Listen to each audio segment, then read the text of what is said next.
हाँ तो बच्चों आज का क्लास स्टार्ट करते हैं। पहला टॉपिक है आपका electric flux for non uniform electric field. यानी इलेक्ट्रिक फील्ड अगर कांस्टेंट नहीं है, वेरिएबल है, किसी भी तरीके से चेंज कर रही है तो फ्लक्स क्या होगा। ठीक है, ऑब्वियसली बात है, इलेक्ट्रिक फील्ड चेंज कर रही है तो हम क्या लेंगे, एक छोटा सा एलिमेंट एरिया का डीए, जिसका एरिया वेक्टर मान ले किसी एक तरफ है, ये मान लो इसका एरिया वेक्टर है डीए, उस पर्टिकुलर एरिया वेक्टर से कुछ एक इलेक्ट्रिक फील्ड ई पास हो रही है। ठीक है, तो क्या मैं बोल सकता हूं कि उस एलिमेंट्री एरिया से जो छोटा सा फ्लक्स पास होगा, क्या होगा, वहां से इलेक्ट्रिक फील्ड कितनी पास हो रही है, मल्टीप्लाइड बाई जो एरिया वेक्टर है ई डॉट डी ए। तो टोटल फ्लक्स जो होगा पूरे बॉडी में वो क्या होगा, phi equal to integration of E dot D A. कोई बड़ी बात नहीं है, तो बोथ साइड हमने डी फाई का इंटीग्रेशन करोगे तो फाई आएगा, और ये साइड में भी इंटीग्रेशन हमने सिंबल लगा दिया है। तो this is the total flux for open bodies. Open bodies मतलब ओपन सरफेस, पढ़ा चुका हूं ओपन सरफेस क्लोज सरफेस क्या होता है। क्लोज सरफेस में क्या होता है कि बॉडी पूरी तरीके से क्लोज होती है 3 डायमेंशन में।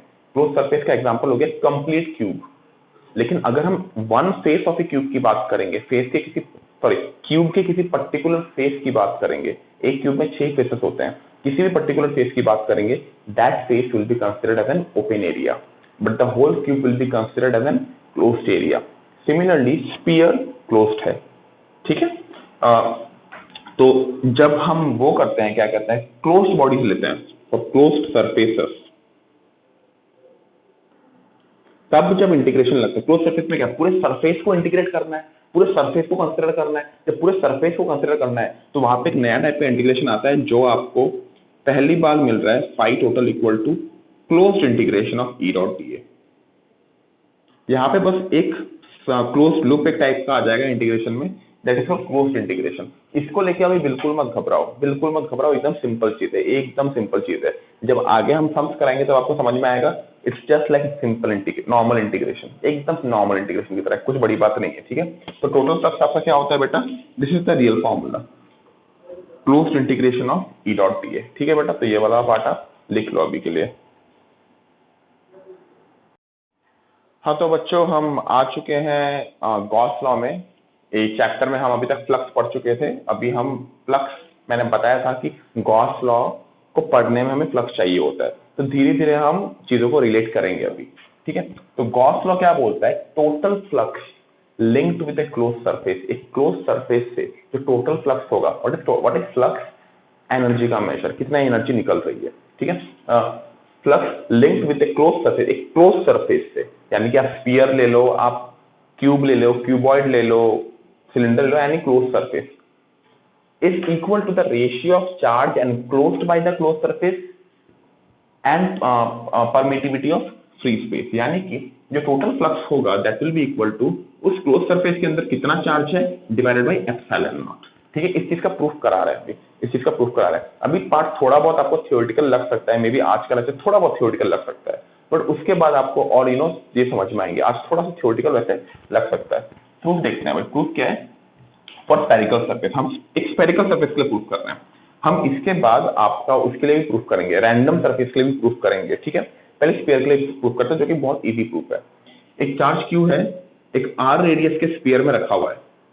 अब स्फीयर कंप्लीट है, तो स्फीयर के लिए हम क्या करेंगे, इंटीग्रेट कर, क्या कहते हैं, फ्लक्स निकालेंगे। फ्लक्स कैसे निकालेंगे बताओ, फ्लक्स कैसे निकालेंगे, फ्लक्स निकालेंगे का तरीका क्या होता है, एलिमेंट्री एरिया ले, तो इसका एरिया वेक्टर किस तरफ होगा, डीए, बाहर की तरफ होगा डीए। ठीक है, और ये बताओ इस चार्ज क्यू की वजह से इस एरिया में इलेक्ट्रिक फील्ड कितना आ रहा होगा, ई इक्वल टू, बताओ कितना इलेक्ट्रिक फील्ड आ रहा होगा, के क्यू अपॉन आर स्क्वायर। ये बात समझ में आया कि that will be the electric field. अच्छा एक और बात, क्या ये इलेक्ट्रिक फील्ड हर एक एरिया, अगर इस एरिया को मैं बढ़ा करके बनाऊं, सपोज ये एरिया बढ़ा करके मैंने यहाँ पे बनाया, तो इस एरिया से तो बहुत सारी इलेक्ट्रिक फील्ड निकल रही है। हर इलेक्ट्रिक फील्ड की वैल्यू के क्यू बाई आर स्क्वायर है कि अलग है, अच्छे से देख, हर एक इलेक्ट्रिक फील्ड की वैल्यू के क्यू बाई आर स्क्वायर ही है। क्यों, क्योंकि सरफेस में रखे हुए हर पॉइंट की दूरी चार्ज से सेम है, सरफेस में रखे हुए हर पॉइंट की दूरी चार्ज से सेम है, and all the electric field we know that electric field is always perpendicular to the area, क्या बोल रहा हूँ, सॉरी, नॉट इलेक्ट्रिक फील्ड, जो भी इलेक्ट्रिक फील्ड है ये बताओ रेडियल है कि नहीं, यानी अलोंग द रेडियस है कि नहीं, and we know radius is perpendicular to surface, यानी जो भी इलेक्ट्रिक फील्ड निकल रहा है सरफेस से परपेंडिकुलरली निकल रहा है, यानी हर इलेक्ट्रिक फील्ड का एंगल सरफेस के साथ क्या होगा, एरिया वेक्टर के साथ क्या होगा, 0 डिग्री, सरफेस के साथ परपेंडिकुलर होगा, लेकिन एरिया वेक्टर के साथ क्या होगा, 0 डिग्री, क्योंकि एरिया वेक्टर भी इस तरफ, इलेक्ट्रिक फील्ड भी आपकी इस तरफ। आई होप समझ में आ गया होगा, ठीक है। तो क्या मैं बोल सकता हूँ टोटल फ्लक्स होगा integration of E dot dA. What is the electric field with that elementary region KQ by R square dot dA? Cos 0, क्योंकि बता चुका हूँ इलेक्ट्रिक फील्ड और एरिया वेक्टर के बीच में एंगल 0 डिग्री है। अच्छा, K और Q बाहर आ जाएगा, R बाहर आएगा कि नहीं बताओ, R is the radius, radius is constant throughout the surface. Can I say R square will also come out, integration of dA. dA is the elementary area of sphere. तो total integration of DA क्या होगा, total area, तो total area क्या होता है बेटा, 4 pi are square. मत भूलो what is this, closed integration, closed integration यानी हमें पूरे एरिया को कवर करना है, तो डीए एक छोटा सा एलिमेंट है, वो अगर पूरे एरिया को कवर करके इंटीग्रेट कराएंगे तो टोटल एरिया आएगा कि नहीं, that is how much, 4 pi are square. What is the value of K, 1 by 4 pi epsilon not. अच्छे से देखोगे 4 pi are square cancel, q by epsilon not आया। Now what is q, q is inside the body, तो it will be q in, it will be q in. समझ में आया कि नहीं, इस पॉइंट को नोट डाउन कर लो बेटा, ये डेरिवेशन है, बोर्ड्स के लिए थोड़ा इंपॉर्टेंट हो जाता है ये। हाँ तो बच्चों अगला टॉपिक शुरू करने से पहले आप, मतलब ये इंपॉर्टेंट है कि आपको इन दोनों चीजों का नॉलेज हो, दैट इज प्लेन एंगल, इसका नॉलेज है बच्चों को, सॉलिड एंगल, हालांकि दोनों ही क्लास 11 में थे, लेकिन 11 में डिटेल में पढ़ाया नहीं जाता, और 11 में मतलब उस चैप्टर में था यूनिट्स एंड मेजरमेंट में, आई एम प्रीटी श्योर कोई ध्यान दे नहीं रहा था उस टाइम, और ये उस टाइम उतना फोकस से पढ़ाते भी नहीं है, क्योंकि उस टाइम इंपॉर्टेंस नहीं होती, इसके कोई यूज ही नहीं है, और 12th में यूज है, और ये दोनों आपको पता होनी चाहिए, ठीक है। चलो, व्हाट इज प्लेन एंगल, जो प्लेन में होता है, पहले मैं प्लेन एंगल समझाऊंगा, फिर मैं सॉलिड एंगल समझाऊंगा, क्योंकि I am pretty sure plane angle में भी लोगों को थोड़ा बहुत कंफ्यूजन होगा। यूनिट इसकी रेडियन है, plane angle is defined by theta arc upon radius, it's a dimensionless quantity, क्योंकि आर्क का डायमेंशन भी लेंथ होता है, रेडियस का डायमेंशन भी लेंथ होता है, डायमेंशनलेस है, और इसका बोला जाता है रेडियन से, ठीक है, इसका यूनिट है रेडियन। तो डिफाइन कैसे किया, आर्क अपॉन रेडियस, एक छोटा सा एंगल मान डी थीटा है, छोटा सा आर्क बना रहा है डीएस, रेडियस आर है, तो D theta equal to what, DS by R, ठीक है। एक जो सर्कल होता है आपका, सर्कल के सेंटर में एंगल कितना होता है, 2 पाई, कैसे आया, पूरे सर्कल का पूरा आर्क लेंथ कितना है बताओ, 2 pi r divide by radius, so arc upon radius is equal to what, 2 pi, so the complete angle is 2 pi in a circle, सबको पता है, कोई बड़ी बात नहीं है, ठीक है। अब इसमें आते हैं, ये और ये बाद में समझा रहा हूँ मैं, ठीक है, मैं ये समझा ही देता हूँ, पहले समझा देता हूँ, कोई बात नहीं। अच्छा मान लो ये जो आर्क है, ये arc, this arc should always be perpendicular to all the radius, this is a very important thing. Radius is always perpendicular to circumference, we all know that. Radius is always perpendicular to arc, तो होना पड़ेगा, यहाँ पे arc थोड़ा टेढ़ा है, तो हम क्या लेंगे बेटा, आर्क का लेंथ क्या है बेटा, ds है मान ले, ठीक है। तो मैं आर्क का ये वाला कंपोनेंट लूंगा ना, सोच के देख, वो वाला कंपोनेंट लूंगा आर्क का जो कंपोनेंट रेडियस से परपेंडिकुलर हो। तो मैंने कौन सा कंपोनेंट लिया, देख अच्छे से, अगर मैं इसको मिटा दूं तुम लोग को प्रॉपर्ली समझ में आएगा कि मैंने वो वाला कंपोनेंट लिया है जो पूरी तरह से क्या है, परपेंडिकुलर टू रेडियस है, ठीक है। मैं दोबारा से बना रहा हूं, तो मान लो ये लेंथ ds है, मुझे कौन सी लेंथ चाहिए, मैं ब्लू मार्कर से बनाता हूं, मुझे परपेंडिकुलर वाली लेंथ चाहिए, यानी कि मुझे ये वाली लेंथ चाहिए। मान ली ये एंगल थीटा है, तो ds, अगर ये लेंथ ds है तो ये लेंथ क्या होगा, ds cos थीटा। समझ में आ रहा है कि नहीं, therefore d theta will be defined as ds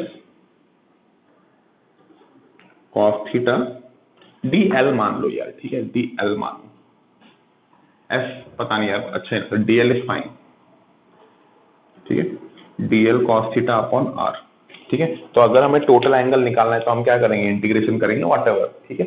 ये आई होप आप लोगों को समझ में आया होगा, ठीक है। तो एंगल की बात या प्लेन एंगल की बात खत्म हुई, अब हम सॉलिड एंगल में आते हैं। सॉलिड एंगल होता है 3D में जो एंगल होता है, ठीक है।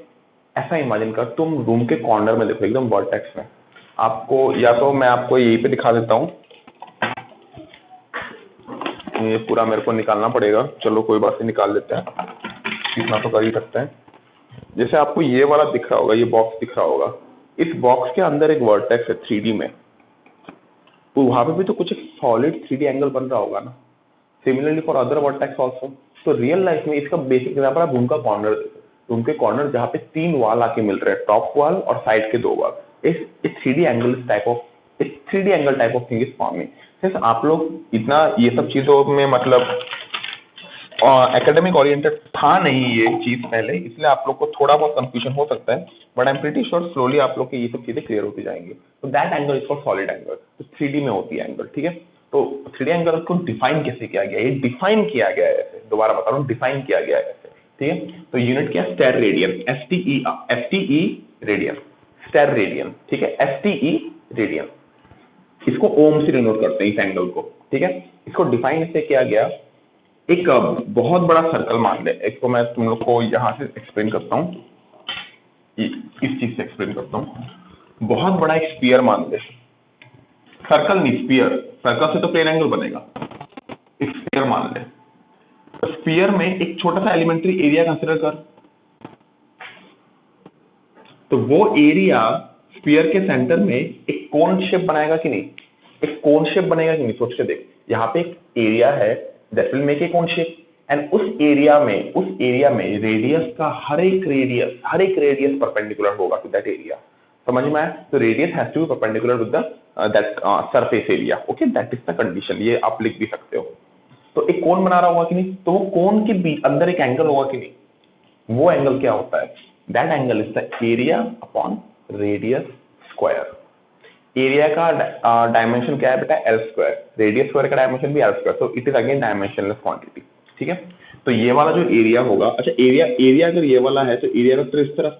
आप लोग को लग रहा होगा कि मैंने क्या बनाया, पता नहीं वीडियो में समझ में आ रहा है कि नहीं, मैंने कोन शेप ऐसा कुछ बनाया, you know, not cone, sorry, the 3D surface that I have made a kind of 3D surface, okay, that surface has an area A, ठीक है। तो वो एरिया वेक्टर बाहर की तरफ होगा, ऑब्वियस की बात है। अच्छा मैंने क्या बताया, हर एक एरिया का कंपोनेंट रेडियस से क्या होना चाहिए, परपेंडिकुलर। हर एक एरिया रेडियस से परपेंडिकुलर होना चाहिए, और वी कैन से हर एक एरिया वेक्टर रेडियस से पैरेलल होना चाहिए, और we can say the condition should be vector R should be parallel to area vector, understood, ठीक है। तो इसको डिफाइन किया गया DA/R²। अच्छा टोटल एरिया क्या होता है बेटा स्फीयर का, टोटल एंगल इनसाइड स्फीयर देखते हैं कितना होता है। टोटल एरिया हो गया बेटा आपका 4πr², total area 4πr² divided by r²। तो total angle formed inside a sphere is 4π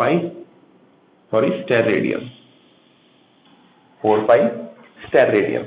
समझ में आया कि नहीं? जैसे सर्कल के अंदर टोटल एंगल क्या होता है, 2π रेडियन, मत भूलना सर्कल के अंदर एंगल कितना होता है, 2π रेडियन। उसी तरह स्फीयर के अंदर एंगल क्या होता है, 4π स्टेर रेडियन। समझ में आया कि it's a very important thing, और इसमें बहुत अच्छे मेन एडवांस लेवल के सवाल बनते हैं, एनडब्ल्यूटी भी बनता है, ठीक है। और इसमें मैं सवाल कराऊंगा अभी आप लोग को, ठीक है। मेरा बड़ा इच्छा था यार, इसमें जो आगे सवाल होते हैं बहुत टॉप क्लास सवाल होते हैं यार, मतलब बहुत बढ़िया सवाल। और मेरा बहुत इच्छा था कि यार चलो पूरा साल मैं तुम लोग को वीडियो पढ़ाऊंगा, मेरे को कोई प्रॉब्लम नहीं, मेरे को वो टॉपिक पढ़ना था क्लास में, वो टॉपिक और ऑप्टिक्स, वो टॉपिक हो गया, ऑप्टिक्स हो गया, इलेक्ट्रोमैग्नेटिक इंडक्शन तो पॉसिबल नहीं है वीडियो में, ठीक है। तो इसी टाइप के टॉपिक से ये सब बहुत सारी चीजें करंट, छोड़ो यार ये सब बात करूंगा, डिप्रेस हो जाऊंगा। और भी इसमें आता है, ठीक है। तो बेसिकली आपका, अब मान लो मैंने एक एलिमेंट्री एंगल लिया d omega, that will be the equal to elementary area divided by r²। I hope this part is clear. अच्छा what is the area, condition क्या है, area vector should be parallel to radius vector. Radius vector किस तरफ है, इस तरफ है, समझ में आ रहा है कि नहीं? रेडियस वेक्टर आई होप समझ में आ रहा होगा, इस तरफ होगा, ठीक है। तो हम लोग कह सकते हैं कि इसका जो एरिया वेक्टर होगा वो ऐसे है, लेकिन इसका जो रेडियस वेक्टर रेडियस वेक्टर इस तरफ है ना। तो यहाँ पे जो एंगल बनेगा, छोटा सा एंगल डीओम जो बनेगा, वो हम कैसे डिफाइन करेंगे, हमें एरिया का कौन सा कंपोनेंट लेना है, वो कंपोनेंट, एरिया का वो कंपोनेंट जो area should be perpendicular to radius, और we can say the area vector should be parallel to radius. अच्छा देख, एरिया वेक्टर अगर रेडियस के पैरेलल हुआ तो एरिया भी तो ऐसे मूव करेगा ना। मैं तेरे को दोनों हाथ से मूव करा के दिखाता हूँ। ये मान ले एरिया है, एरिया को असलियत में ऐसा होना चाहिए, है ना। देख ऐसा है ना, देख रेडियस, अगर मैंने एरिया को चेंज कर दिया, उस तरफ कर दिया, एरिया का करेक्ट कंपोनेंट ले लिया, एरिया वेक्टर का करेक्ट कंपोनेंट ले लिया, तो एरिया अपने परपेंडिकुलर हो जाएगा रेडियस से। समझ में आया? तो if I take this, if I want this area, if I want this area, then I have to take what? dA cos theta. I have to take dA cos theta into consideration. If this angle is theta, if this angle is theta, ठीक है। तो मैं यहाँ पे कह सकता हूँ कि d ohm will be dA cos theta by r square, and total area निकालना, टोटल एंगल निकालना पड़ेगा, तो इंटीग्रेट कर देंगे, integration of dA cos theta upon r square, ठीक है। अब कुछ चीजें हैं जो मैं आप लोग को बताना चाहता हूँ, ठीक है। ये बहुत इंपॉर्टेंट है आगे की पढ़ाई के लिए। ये वाला पार्ट को मिटा देते हैं अभी के लिए। तुम इमेजिन करो यार, सर्कल के सेंटर में कितना एंगल होता है? 2 पाई रेडियन, और स्फीयर के सेंटर में कितना एंगल होता है? 4 पाई स्टेर रेडियन, ठीक है। सर्कल के सेंटर में प्लेन एंगल, आपके स्फीयर के सेंटर में solid angle. Be very precise with these terms, okay. अच्छा ये मान ले अभी एक सर्कल है, नहीं मिटा देता हूँ, बाद में बोलोगे सर अभी थोड़ा टाइम पहले स्फीयर था, अब कैसे सर्कल हो गया, है ना। ये सब सवाल बच्चों के आ सकते हैं, पता नहीं यार बोर्ड का फोकस हट गया क्या। मैंने तो क्रॉस मिटा दिया, बोर्ड का फोकस आई होप नहीं हटा है, दोबारा से फोकस हो गया है। देखो मान लो ये मैंने एक सर्कल लिया, तुम्हें क्या बताओ सर्कल के सेंटर में एंगल कितना है? 2 पाई। अब मैंने सर्कल नहीं लेके एक स्क्वायर ले लिया, स्क्वायर के सेंटर में भी एंगल कितना होगा? 2 पाई। स्क्वायर नहीं लेके मैंने एक ट्रायंगल ले लिया, कितना एंगल होगा? 2 पाई। एंगल छोड़ के मैंने एक रैंडम स्ट्रक्चर ले लिया, तो रैंडम स्ट्रक्चर के सेंटर में भी एंगल क्या होगा? 2 पाई। तो बेटा any closed plane structure, any structure which is in 2 dimension will make angle 2 pi at its center। I hope इस पॉइंट में मुझे कुछ समझाने का जरूरत ही नहीं है, इस पॉइंट में मुझे कुछ समझाने का जरूरत ही नहीं है। उसी तरह अगर आप स्फीयर लेते हो, स्फीयर अपने सेंटर में सॉलिड एंगल कितना बना रहा है? एक सॉलिड एंगल मतलब ऐसा समझ ले, आप एक स्फीयर के अंदर हो, तो जैसे प्लेन एंगल क्या होता है? ऐसे होता है ना प्लेन एंगल, प्लेन एंगल ऐसे होता है, ऐसे एंगल मापते हैं हम, एंगल को, प्लेन एंगल को ऐसे मापते हैं, सॉलिड एंगल को एक 3D में मापते हैं। समझ में आया? तो स्फीयर है मान लो, तो स्फीयर के सेंटर में, ये बड़ा सा स्फीयर है मान लो, स्फीयर के सेंटर में सॉलिड एंगल कितना बन रहा है? 4 पाई। स्फीयर के सेंटर में सॉलिड एंगल कितना बन रहा है बेटा? 4 पाई। तो स्फीयर की जगह अगर मैं क्यूबॉइड एक ले लूं, ये सेंटर है क्यूबॉइड का, तो उसके सेंटर मतलब क्यूबॉइड का सेंटर में कितना एंगल बनेगा? सोच के देख, 4 पाई बनेगा, 4 पाई ही बनेगा। तो एंगल इमेजिन कर, जैसे आई होप समझ में आ गई यार, ये तो क्लास में मेरे को कराना चाहिए था, but I hope this is clear. जिस तरह सर्कल के सेंटर में एंगल आपका 4 पाई होता है, उसी तरह आपका किसी भी रैंडम स्ट्रक्चर के सेंटर में, सॉरी सर्कल के सेंटर में एंगल 2 पाई होता है, उसी तरह किसी भी रैंडम स्ट्रक्चर के सेंटर में एंगल कितना होता है? 2 पाई ही होगा। Angle covered will be 2 pi. Similarly for 3D objects also, क्योंकि खुद सोच 3D जो ऑब्जेक्ट है, स्फीयर भी पूरी तरीके से उस सेंटर को कवर कर रहा है, स्फीयर भी पूरी तरीके से सेंटर को कवर कर रहा है, और क्यूब भी पूरी तरीके से सेंटर को कवर कर रहा है, क्यूब भी पूरी तरीके से सेंटर को कवर कर रहा है। तो ऐसा इमेजिन करो, ये रूम है, रूम तुम्हारा क्यूबॉइड होता है, तुम रूम के सेंटर में हो, क्या पूरा रूम तुम्हारे सेंटर को कवर कर रहा है कि नहीं? It is the whole room is surrounding the whole room is surrounding the centre, so the angle will be made 4 pi only, क्योंकि स्फीयर भी पूरी तरीके से सराउंड करता है।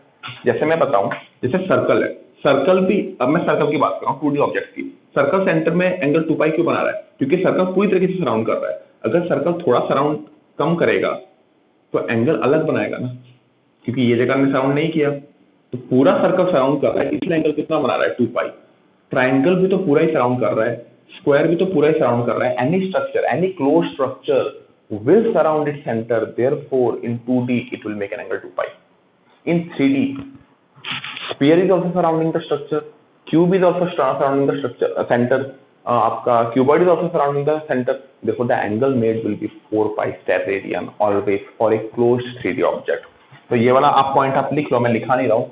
For a closed 3D object, the solid angle made at the center is 4 pi star radian always.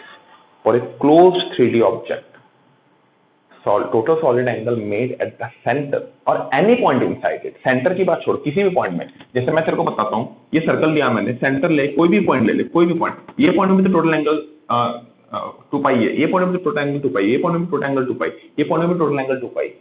तो उसी तरह रूम के अंदर कोई भी एक पॉइंट ले, उस पॉइंट को पूरी तरीके से रूम कवर कर रहा है. The total angle at this point will be how much? 4 pi star radian. समझ में आया कि नहीं? Therefore we can say for any structure,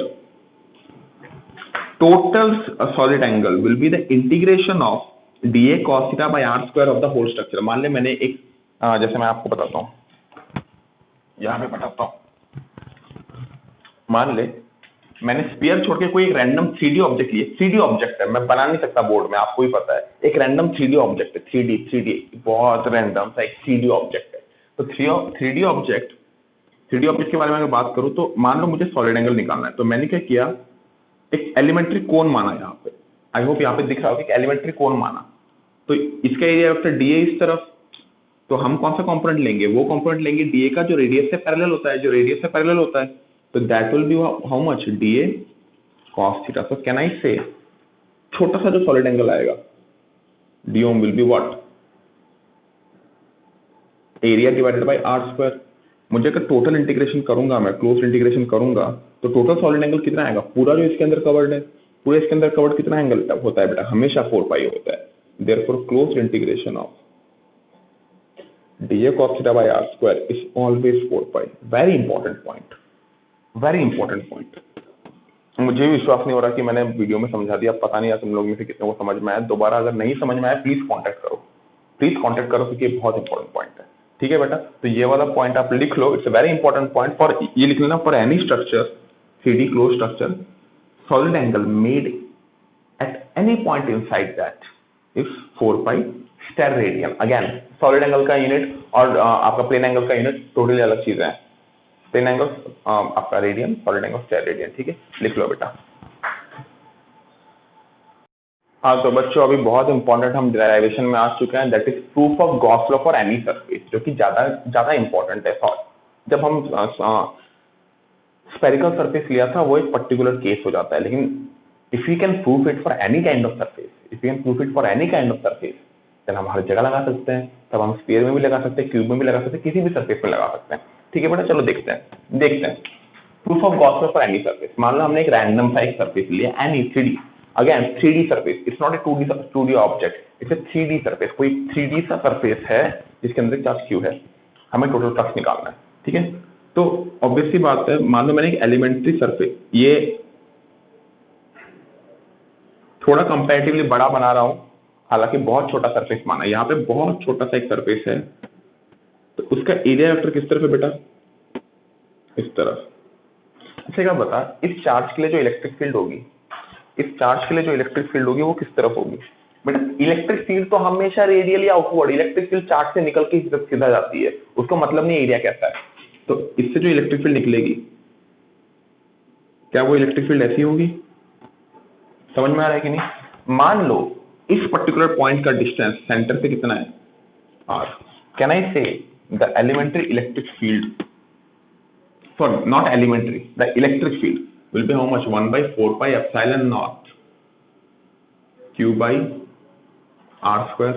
समझ में आया? तो इस पर्टिकुलर छोटे से एरिया से फ्लक्स कितना लिंक हो रहा होगा? ये एंगल मान लीजिए थीटा है. Can I say the elementary flux linked with this particular surface will be the electric field passing through it dot the area vector, or we can say E dA cos theta. E क्या है बेटा? अभी के लिए के Q by R square ही लिखो यार, वो 1 by 4 पाई एप्सिलॉन बाद में करेंगे, into D A into cos theta, that is T5.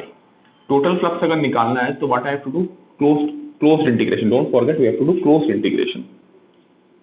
के Q by R square into D A cos theta. K का वैल्यू कितना होता है बेटा? के तो कांस्टेंट है. अच्छा के अभी यहाँ पे लिख देते हैं, बाद में नेक्स्ट स्टेप निकाल लेंगे. के कांस्टेंट है 1/4πε0 कांस्टेंट है बाहर आ गया, क्यू भी कांस्टेंट है बाहर आ गया, अंदर क्या बचेगा डी ए तो वेरिएबल है। अच्छा कॉस थीटा और आर स्क्वायर में से कौन सा बाहर आएगा देखते हैं, अच्छे से देखिएगा। जब हम क्लोज इंटीग्रेशन करेंगे when we perform the close integration यानी कि हम हर एक एलिमेंट ऑफ एरिया को कंसीडर करेंगे। खुद एक बार बता, जैसे मैं इस एलिमेंट से इस पर्टिकुलर एलिमेंट से इस पर्टिकुलर एलिमेंट में जाऊंगा, क्या मेरा इलेक्ट्रिक फील्ड और एरिया वेक्टर का एंगल चेंज होगा? बिल्कुल चेंज होगा। तो theta is a variable here because the angle between electric field and area vector depends upon the area here. Understood? और एरिया टोटली रैंडम है, so we can say cos theta is variable for every point. It is different for every point. Similarly, r is also different क्योंकि ये r अलग है, मैं ये area लूंगा तो अलग आ रहेगा, ये एरिया लूंगा तो ज्यादा आ रहेगा। So r is also a variable and cos theta is also variable. तो cos theta भी अंदर रहेगा, r स्क्वायर भी अंदर रहेगा। याद कर, close integration of dA cos theta by r square क्या था बच्चों? That was what? याद है? Elementary solid angle. The total integration of any 3D object, total 3D object के अंदर सॉलिड एंगल कितना होता है बेटा? 4π स्टेर रेडियन। तो ये हो गया आपका 1/4π एप्सिलॉन नॉट q इंटू 4π। क्या 4π कैंसिल गया? आंसर इज q/एप्सिलॉन naught. In simple words, charge तो अंदर है भैया, तो यहाँ पे हम लिख देंगे qn। देखो total flux, what was total flux? Integration of closed integration of E dot dA, that was the total flux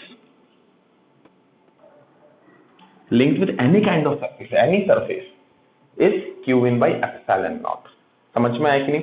अच्छा एक बता, हमने अच्छा इसमें एक और चीज कि सर ये तो चलो आपने प्रूफ कर दिया, लिख लो एक बार, बस लिख लो एक बार, ठीक है मैं मिटा रहा हूँ, लिख लो, लिख लिया होगा।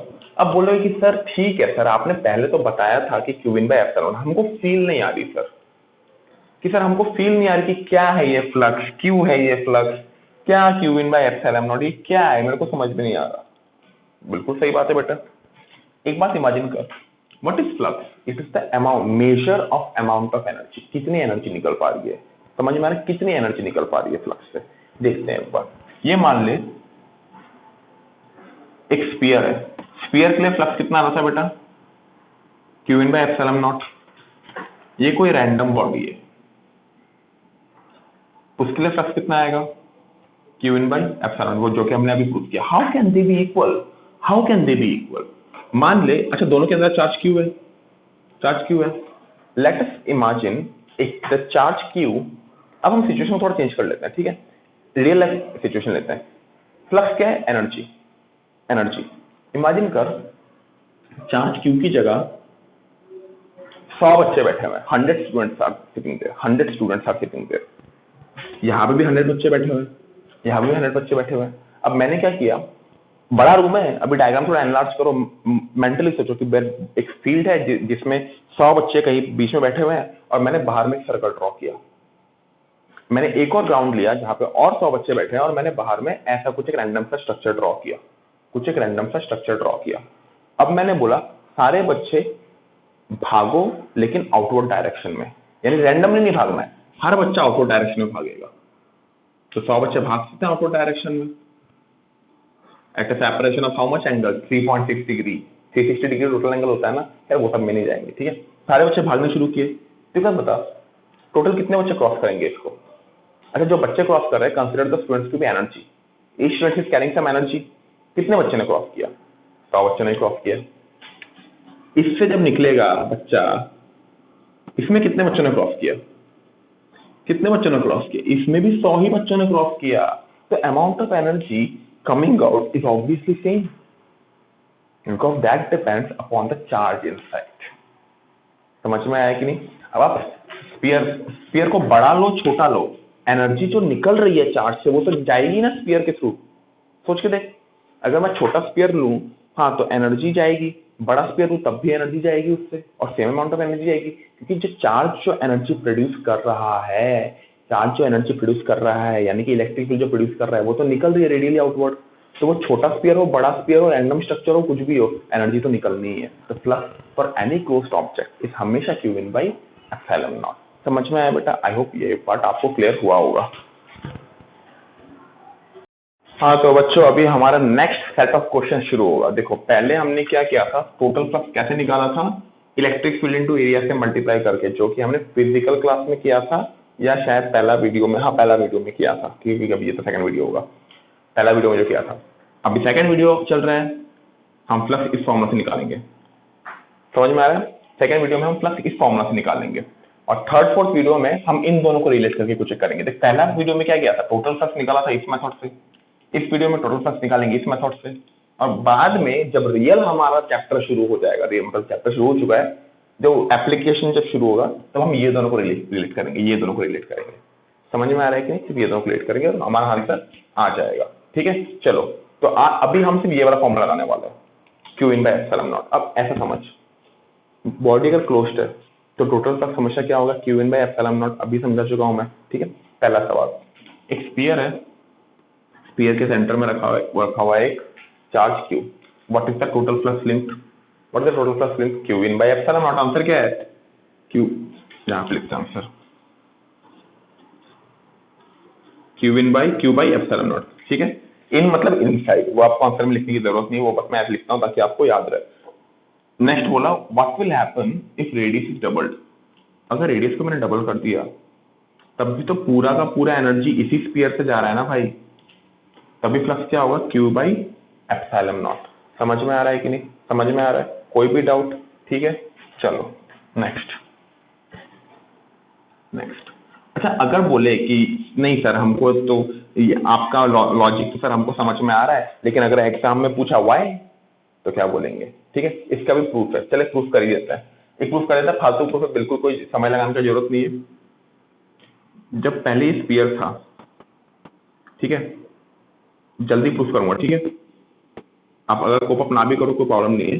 छोटा सा एक एलिमेंट्री एरिया लिया डी ए, ठीक है, रेडियस क्या है R, what will be the flux, E dot D हमको पता है, E dot D A, what is E, 1/4 epsilon nought Q by R square dot D A will into D A. समझ में आया कि नहीं? तो टोटल फ्लक्स क्या हो जाएगा, क्लोज्ड इंटीग्रेशन।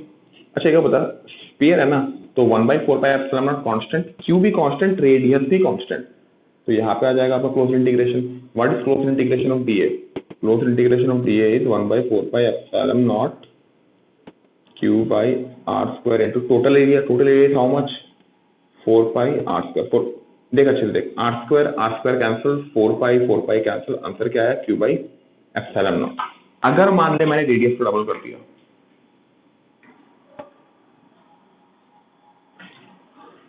थोड़ा जल्दी करूंगा, अननेसेसरी टाइम मेरे को वेस्ट नहीं करना। अगर मैंने रेडियस को डबल कर दिया, तब मैंने कोई एरिया वेक्टर लिया, अभी रेडियस क्या हो गया 2r, क्या मैं कह सकता हूँ total flux will be E dot D A, E will be 1/4 epsilon nought Q divided by कितना, आर स्क्वायर, 2r स्क्वायर। अच्छा नेक्स्ट, जब हम टोटल इंटीग्रेशन ऑफ एरिया करेंगे तो एरिया क्या आ जाएगा, 4 इंटू रेडियस, देख भाई 2r स्क्वायर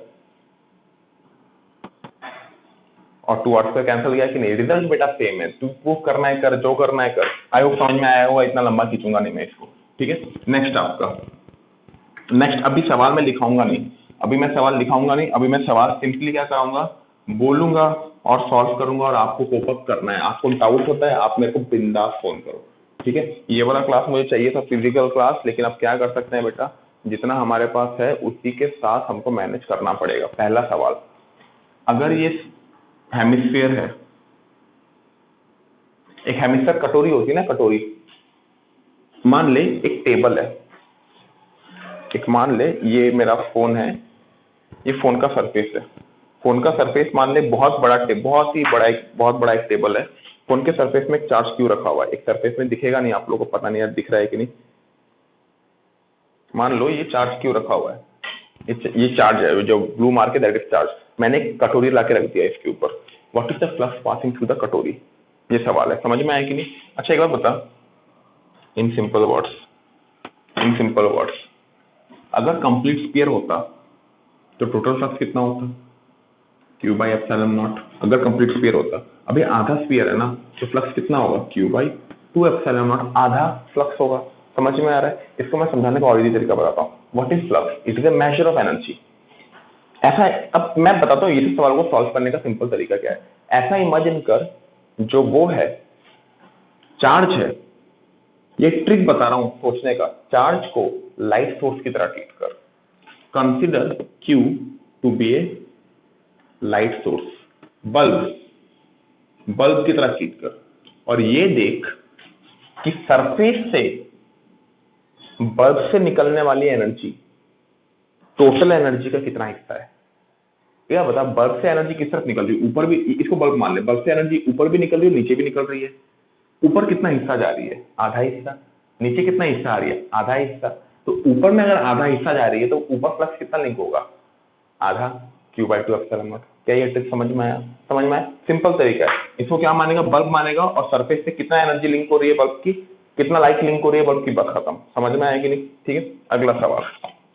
अगला सवाल ऐसा है कि ये हेमिस्फेयर नहीं मान के बोला है कि वही टेबल में चार्ज रखा हुआ है, टेबल में चार्ज रखा हुआ है, लेकिन अभी उसके ऊपर एक बर्थडे का टोपी होता है ना, बर्थडे का टोपी देखा है ना भाई, हैप्पी बर्थडे का टोपी, सेंटा क्लॉज का भी टोपी होता है, वैसा कोई एक टोपी रख दिया है which is conical in shape.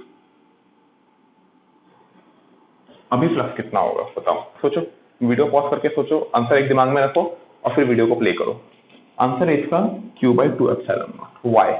Imagine कर लाइट बल्ब, यार अभी भी तो आधी एनर्जी नीचे जा रही है और आधी एनर्जी ऊपर। सोच के देख, इमेजिन कर, यहाँ पे अगर बल्ब है तो आधी एनर्जी इसकी तो ऊपर जा रही है, स्पीयर हो कुछ भी, ऊपर कुछ भी रखा हो, और आधी एनर्जी क्या जा रही है? नीचे।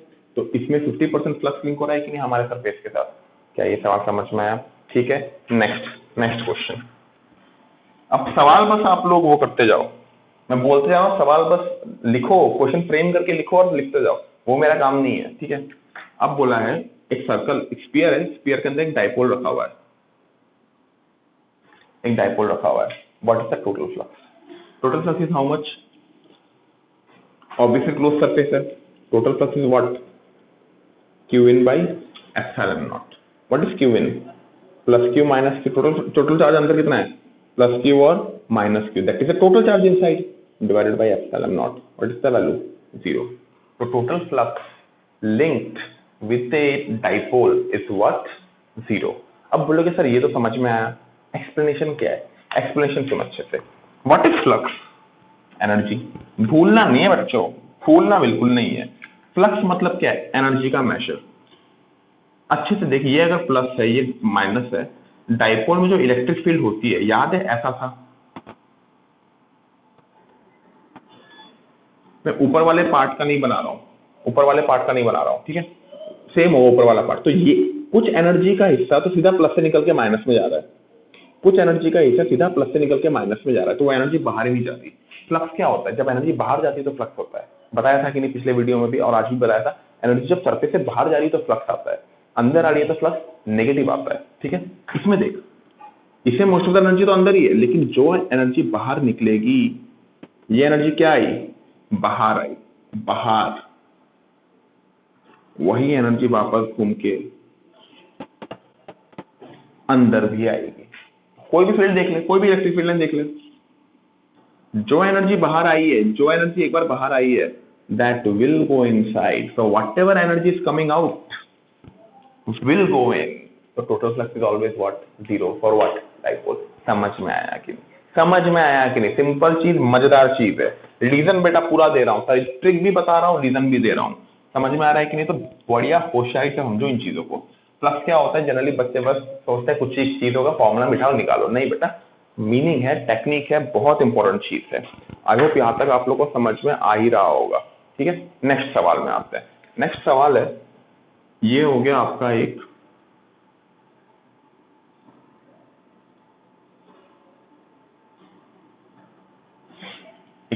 क्यूब,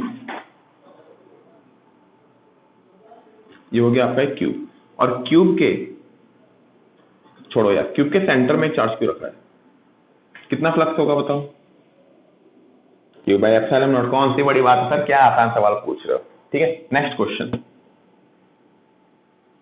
अब मैंने क्यू को नीचे लेके आ गया, कहाँ पे, नीचे कहाँ पे लेके आया, नीचे लेके आया मैं एकदम फ्लोर पे। फ्लोर समझ में आता है, मान लो ये आपका रूम है, ये आपका रूम है, रूम क्यूब है, तो मैंने जमीन में एक चार्ज रख दिया सेंटर में, जमीन में मिट्टी में एक चार्ज रख दिया सेंटर में, तो वो बॉटम फेस में आ रहा है कि नहीं? अच्छा अच्छा, sorry sorry sorry sorry sorry, भूल जाओ, मैं एक और सवाल कराना भूल गया, बीच में एक सवाल करना भूल गया। पहला सवाल क्या था, चार्ज अगर सेंटर में है तो total flux, what is total flux through the whole cube, what is the total flux through the whole cube, क्या होगा बेटा, Q by epsilon naught, simple सी बात, कोई बड़ी बात नहीं है। Next question, find the flux through any one face, किसी भी पर्टिकुलर एक फेस से कितना फ्लक्स लिंक हो रहा है। अब बोलोगे कि सर इंटीग्रेशन कर देंगे, तो एक बात बताओ, इस फेस को अगर मैं अच्छे से ड्रॉ करूं तो ये फेस कुछ ऐसा दिख रहा होगा,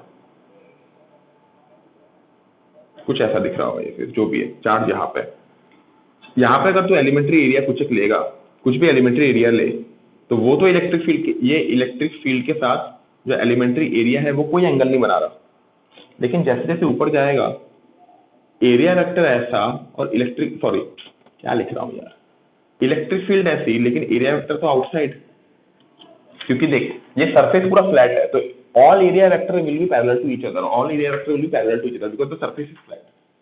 लेकिन इलेक्ट्रिक फील्ड एंगल बनाती जाएगी ना, तो बहुत ही घटिया इंटीग्रेशन होने वाला है, बहुत ही घटिया इंटीग्रेशन, वो हम नहीं करेंगे। और ऊपर से वो इंटीग्रेशन थोड़ा अच्छे से देख, कुछ रेडियली होगा, बहुत कचड़ा वाला इंटीग्रेशन होगा, तो उसमें हम ध्यान नहीं लगाएंगे।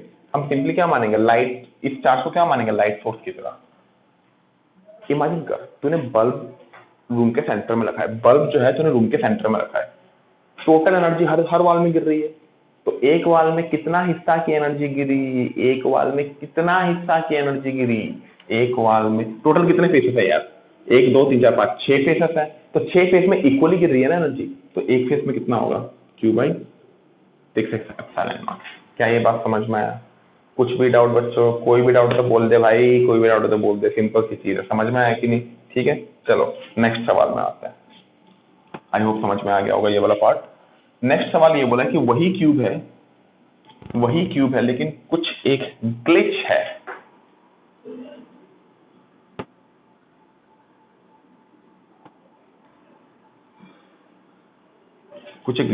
ये चार्ज यहाँ पे नहीं रख के एकदम बॉटम फेस में रख दिया है, अब पूछा है find the flux linked with the whole cube. Again इसको लाइट की तरह मानो, किसकी तरह मानेंगे, लाइट की तरह। चलो आंसर सोच के बताओ मेरे को। फाइंड द टोटल फ्लक्स, क्या बोला है मैंने, find the total flux linked with the whole cube. एक बात बता, अगर इसको लाइट बल्ब की तरह मानूंगा तो आधी एनर्जी क्यूब से जाएगी और आधी एनर्जी नीचे जाएगी, सोच के देख। जैसे याद है मैंने वो जो हेमिस्फीयर रखा था, मार्कर भी काम नहीं कर रहा यार, एक हेमिस्फीयर रखा था, चार्ज क्यू यहाँ पे है, कोन रखा था, चार्ज क्यू यहाँ पे, तो अभी क्या रख दिया, चार्ज क्यू, हेमिस्फीयर को हटाया, कोन को हटाया, क्यूब को रख दिया, तो बात तो सेम है, क्योंकि उतनी ही एनर्जी उससे लिंक हो रही होगी। समझ में आया कि नहीं? तो टोटल फ्लक्स क्या हो जाएगा पता, क्यू बाई 2 एप्सिलॉन नॉट। क्या ये बात समझ में आया? डाउट है कुछ? पक्का डाउट है? ठीक है, चलो ये आई होप आप लोग को ये सब चीजें समझ में आई होंगी। अब मैं आपको एक बात बताता हूँ, अगला सवाल बहुत बहुत इंपॉर्टेंट सवाल। अगला सवाल बोला है कि अगर मैं चार्ज को पहले सेंटर में रखा, फिर एक फेस के, पहले बॉडी के सेंटर में रखा, अभी फेस के सेंटर में रखा, इस केस में रखा कि नहीं, नेक्स्ट क्या होगा, एज के सेंटर में रख रहा हूँ। किसके सेंटर में रख रहा हूँ, किसी भी पर्टिकुलर एज के सेंटर में रख रहा हूँ। What is the total flux through the whole cube, find phi total for whole cube. और इसका आंसर मुझे सबसे जो सॉल्व कर रहे हैं मेरे को व्हाट्सएप में पर्सनली मैसेज करोगे यार। मेरे को हैबिट नहीं है कि मैं आप लोगों को व्हाट्सएप में बोलूँ बेटा हुआ कि नहीं, लॉकडाउन है, थोड़ा बहुत खुद से आपको मोटिवेटेड होना पड़ेगा। मैं तो यार अब फोन तो खुद से उतना पॉसिबल नहीं है करने, इतने सारे बच्चे। आप लोग मेरे को बताओ आंसर आपका क्या आया। यहाँ पे चार्ज मैंने क्या रखा है, क्यू रखा है, find the total flux for whole cube. समझ में आया कि नहीं सवाल? नेक्स्ट क्वेश्चन, ये सवाल खत्म हो गया, ठीक है, लिख लो नेक्स्ट क्वेश्चन। अब इस मैंने कहा रखा था इसको बेटा, एज के सेंटर में, अभी कहाँ पे रखूंगा, कॉर्नर में, अच्छा कॉर्नर में अगर मैंने चार्ज क्यू को रखा, कॉर्नर में अगर मैंने चार्ज क्यू को रखा तो what is the total flux for the whole cube, ये आपको सॉल्व करना है। समझ में आया कि नहीं? समझ में आया? कोई भी डाउट है तो बोल दे बेटा, डाउट है तो बोल दो, कोई तकलीफ नहीं है, ठीक है, क्लियर है। नेक्स्ट नेक्स्ट ये हो गया। अब पता नहीं यार ये मैं डायग्राम बना पाऊंगा कि नहीं।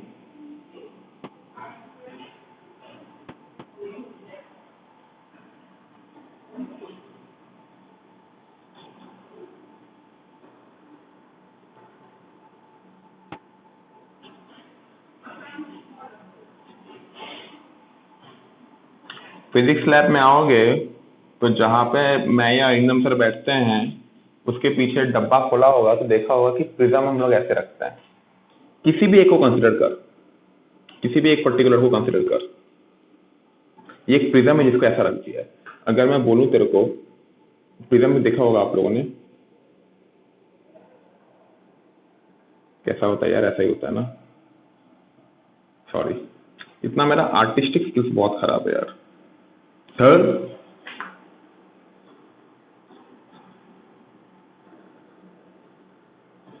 कुछ ऐसा होता है ना प्रिज्म, तो यही प्रिज्म का ये वाला जो फेस है, this face is this one. समझ में आया कि नहीं? और इसका जो नीचे बेस वाला फेस है वो ये वाला फेस है। समझ में आया आप लोग को? कोई भी डाउट? ठीक है, कोई भी डाउट? तो पहला सवाल, पहला सवाल, पहला सवाल ये बोला है कि एक प्रिज्म, ये जो पूरा स्ट्रक्चर है, स्ट्रक्चर है,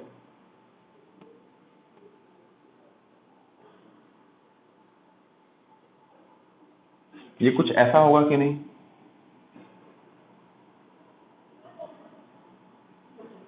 ये कुछ ऐसा होगा कि नहीं? हालांकि ये थोड़ा आपको कंफ्यूज हो जाएगा, इतना कॉम्प्लिकेटेड नहीं करेंगे इसको।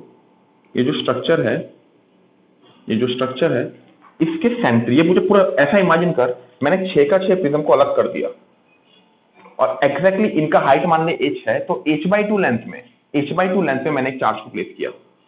मतलब ये जो चार्ज क्यू है किसके, ये जो चारों, ये जो 6 के 6 प्रिज्म मिल रहे हैं, इनका जो सेंटर जहां पे मिल रहा है उसके h/2 नीचे, यानी एकदम इस पूरे स्ट्रक्चर के मिडिल में, इस पूरे स्ट्रक्चर के सेंटर में मैंने एक चार्ज क्यू प्लेस किया। Find the flux, find the flux through any one prism. सवाल, find flux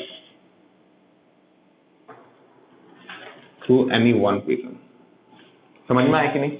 next question, charge Q को उठा के मैंने यहां रख दिया, यहां पे। समझ में आ रहा है कहां पे रखा है? एकदम टॉप में, टॉप में एकदम चिपका के रख दिया यहाँ पे।